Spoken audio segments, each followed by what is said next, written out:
نزدیکای صبح 28 مارس هست که پلیس به خونه کوین میره و با یه صحنه وحشتناک روبرو میشه. همه جا پر خون بود. جسد مادر کوین که به سر ضربه‌های زیادی خورده بود به حدش قابل شناسایی نبود.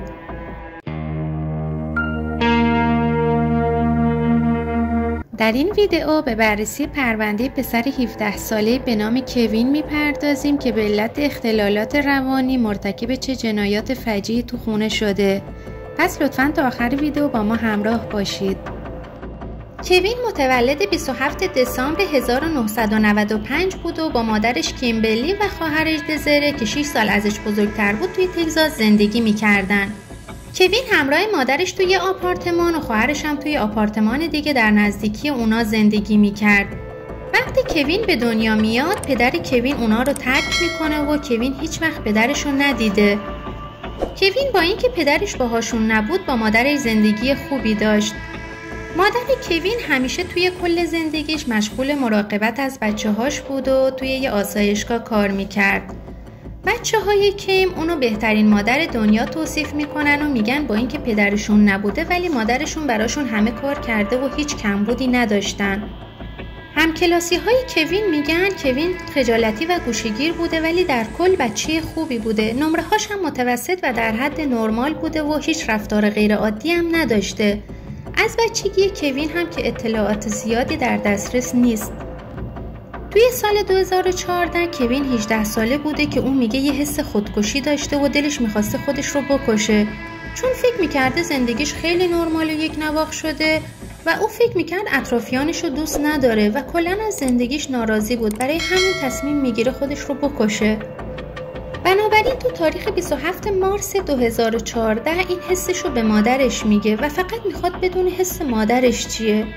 پیش مادرش میره و میگه که از زندگی تکراری خسته شده و میخواد خودکشی کنه. خب اونم مادره و میگه تو میخوای با این تصمیمت منو نابود کنی در صورتی که من هرچی هم بگم تو کار خودت رو انجام میدی. ریاکشن کیم کاملا مخالف تصور کوین بود. به خاطر همین عصبانی میشه. کیم به دخترش زنگ میزنه و ازش میخواد که بیاد کوین رو پیش خودش ببره، شاید حال و هواش عوض بشه و از این فکرها بیاد بیرون. وقتی کوین اینو میفهمه عصبانی میشه و فکر میکنه که مادرش حوصله بحث کردن با اونو نداره. کوین بیشتر وقتش توی خونه بازی ویدئویی انجام میداد، دوست خاصی هم نداشت و بیشتر با دوچرخه اینور و اونور میرفت. کوین پیش خودش فکر میکنه که حتما باید تصمیمش رو عملی کنه. بنابراین شب 27 مارس حوالی نیمه شب بود که کوین با دوچرخش در یه خونه رو میزنه و ازشون میخواد که تلفنشون رو بیارن که با پلیس تماس بگیره. اونا هم گوشی رو میارن. او به پلیس زنگ میزنه و اعتراف میکنه که کسی رو کشته. همونجا میمونه تا پلیس بیاد. دوستان من قبل از شنیدن ادامه ماجرا لطفاً ویدیو رو لایک کنید. نزدیکای صبح 28 مارس هست که پلیس به خونه کوین میره و با یه صحنه وحشتناک روبرو میشه. همه جا پر خون بود. جسد مادر کوین که به سر ضربه‌های زیادی خورده بود به حدش قابل شناسایی نبود. 2 تا نوشته که اونا رو کوین گذاشته بود. یکیش نوشته بود که دنبالم بگردید، به خاطر به هم ریختگی خونه عذر میخوام. نوشته دوم برای خواهرش بوده که گفته بود وحشت نکن دزره، عجله کن، ممکنه هنوز زنده باشه، البته که بعید میدونم. با احترام برادرت.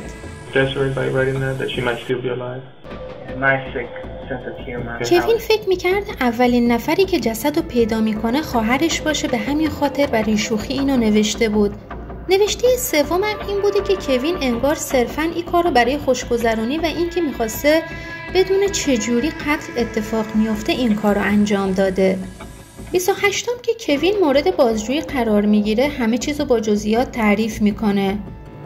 کوین میگه 3 تا نوشته رو گذاشتم و سوار دوچرخه شدم و از خونه زدم بیرون. یه جای دوچرخه رو ولش کردم و شروع کردم به دویدن. میخواستم ببینم چقدر با پاهای خودم میتونم فرار کنم و حس فرار داشته باشم، تا اینکه به یه جنگل رسیدم و اونجا دچار عذاب وجدان شدم و شروع کردم به گریه کردن. کوین میگه سوار دوچرخه شدم و به خونه یکی از اهالی اونجا رفتم و با پلیس تماس گرفتم و گفتم که یکی رو کشتم. توی اتاق بازجویی وقتی از کوین میپرسن که چرا با مادرت این کار رو انجام دادی، کوین میگه مادرم بهترین مادر دنیا بود. من شخصیت شیطانی و کثیفی دارم.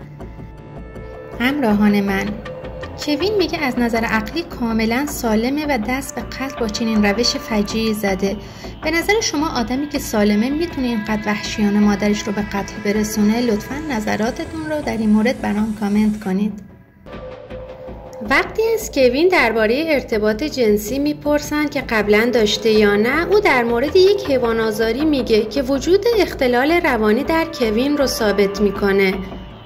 کوین معتقد بدن موجودات هیچ فرقی براش با یه تیکه گوشت معمولی نداره. این جدایی عاطفی و بی‌اعتنایی به هنجارهای اجتماعی از نشونه‌های مهم اختلال شخصیت ضد اجتماعیه. با این توضیحات بهتر میشه درک کرد چطور یه فرد میتونه مرتکب چنین جنایات هولناکی بشه. سیستم مغز در این افراد مثل آدمای عادی عمل نمیکنه که از اتفاقات عادی لذت ببرن. در واقع هیولای درونشون مدام اونا رو به سمت رفتارهای پرخطر وادار میکنه. کوین حبس ابد گرفت و در سال 2044 میتونه تقاضای عفو بده، ولی چون با قاطعیت گفته اگه آزاد بشه دوباره آدم میکشه، ممکنه اگه آزاد بشه دوباره دست به چنین کاری بزنه. و کوین الان توی زندان روانپزشکی تگزاس داره دوره حبسشو میگذرونه. همراهان من، ممنون که تا اینجا با ما بودید. اگه به این سبک از موضوعات علاقه دارید، کانال ما رو سابسکرایب کنید و زنگوله کنار اون رو فعال کنید تا به محض انتشار ویدیو از اون مطلع بشید.